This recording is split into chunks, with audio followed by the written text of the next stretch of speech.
Ang programang ito ay rated SPG. Striktong patnubay at gabay ng magulang ang kailangan. Maaaring may masiselang tema, lengguwahe, karahasan, sexual, horror o droga na hindi angkop sa mga bata. Magtataka naman itong si Zoe sa kanyang makita dito kay Lolo Pepe.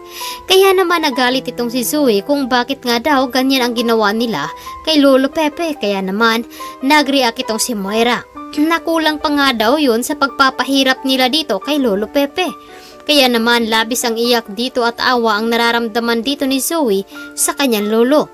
Agad niya itong niyakap at humingi nga ng tawad.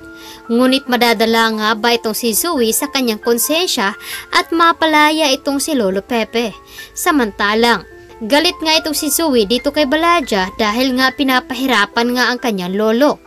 At dahil dito ay maisipan naman dito ni Zoe na itakas na lamang ito dahil nga ay wala siyang tiwala dito sa pulis na inutusan ni Moira. Samantalang, doon naman sa East Ridge ay pinagbibintangan naman dito ni Carlos itong si Annalyn dahil nga daw ay nawawala ito at tumakas dahil nga sa pag-iimbestiga at pagdududa nila dito kay Annalyn. Kaya naman nag-react itong si Giselle at kung bakit nga daw ay kinakampihan dito ni Carlos itong si Zoe at bakit hindi niya kinakampihan ang anak ng kanyang asawa na si Annalyn. Kaya naman hindi makapagsalita itong si Carlos dahil nga mako-corner siya dito ni Giselle at magtataka naman itong si Giselle kung bakit ganun na lamang ang pakikitungo dito ni Carlos kay Zoe. Dito na ba nila unti-unting malalaman ang pagiging ama dito ni Carlos? Samantalang, doon naman sa bahay nila ni Lynette ay tagumpay naman na nakapasok itong sila Dax at ngunit ito namang si Regan at Harry ay agad na ibinibigay dito ni Lynette ang mga pagkain. Upang makuha nga nila dito ang pera ay agad naman sinabi dito ni Dax na hindi siya pwedeng magsalita dahil idadamay niya ang kanyang anak na si Annalyn kapag magsasalita siya at kapag isumbong sila sa mga pulis. Ngunit hindi naman kampante itong si Harry at Regan kaya masama ang kanilang kutob. Kaya naman naisip na lamang ng mga ito na dumiretso at isumbong agad sa mga pulis na meron ngang nalooban itong si Lynette.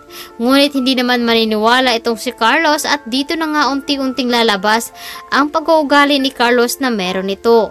At dahil dito ay ma-realize naman dito ni Lynette na mali ang lalaki ng kanyang pinakasalan. At tama nga itong si Giselle na baka lalabas ang tunay na ugali dito ni Carlos kapag kasal na silang dalawa. Kaya napapaisip lalo itong si Lynette kung tama ba kung itutuloy niya dito ang pakikisama kay Carlos o di kaya naman ay mag-file na lamang siya ng annulment.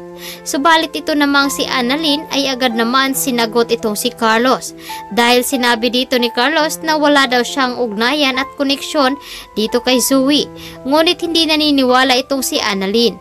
Agad na isinasabi dito ni Annalyn kay Carlos na bakit ay tumatawag nga ito sa cellphone dito ni Zoe. Ano nga ba ang pakay nila? Hindi naman makapagsalita itong sa Carlos. Dito na ba mabubuking nila ni Giselle at ni Annalyn na itong si Carlos ay talaga namang traidor at kampi ito ni Moira dahil nga meron siyang sikreto na kailangan daw niyang pangangalagaan. At dito na ba mabisto ni Annalyn? Kaya naman itong si RJ ay tahimik lamang na nakikinig sa kanilang dalawa. Kaya ito ang dapat nating aabangan ngayong hapon dito lamang sa Abot Kamay na Pangarap. Maraming salamat sa inyong pakikinig at pagtutok sa